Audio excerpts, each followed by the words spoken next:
Well, last Thursday, the Chief Constable told me that he was not resigning, but 4 days is a long time in politics and policing in Northern Ireland. He was, as you say, already under immense pressure over that unprecedented data breach that resulted in the names of 10,000 police officers and staff being inadvertently released and then published online in response to a freedom of information request.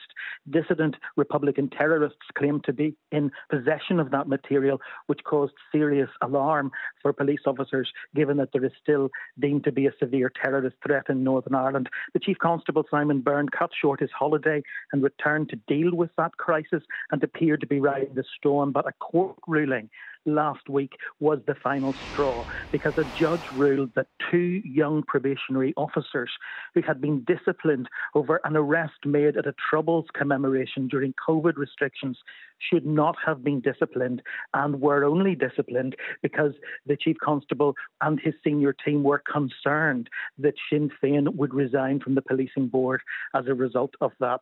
So in other words, unionists were immediately very concerned about the fact that Sinn Féin appeared to be calling the shots, so to speak, appeared to be directing the Chief Constable's thinking. He's been under pressure ever since then, and in the space of 4 days, he's clearly changed his mind.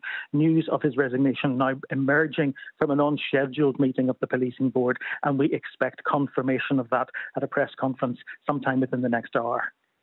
And David, where does this leave the investigation into specifically the data breach?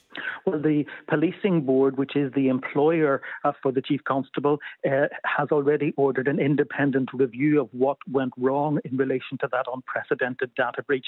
That will continue, I assume, despite the fact that the Chief Constable is now stepping down. But the other thing I think that is worth stressing is that this couldn't really come at a worse moment for Northern Ireland, because there hasn't been a power-sharing executive, a devolved government here for the last 18 months. And it is only when there is a first and deputy first minister that a Chief Constable can be appointed. Now, one would assume in an emergency situation, perhaps the Secretary of State for Northern Ireland could assume the power to appoint a Chief Constable, but in the meantime, it's very likely that another officer from the senior team would be appointed to act up as Chief Constable in the interim.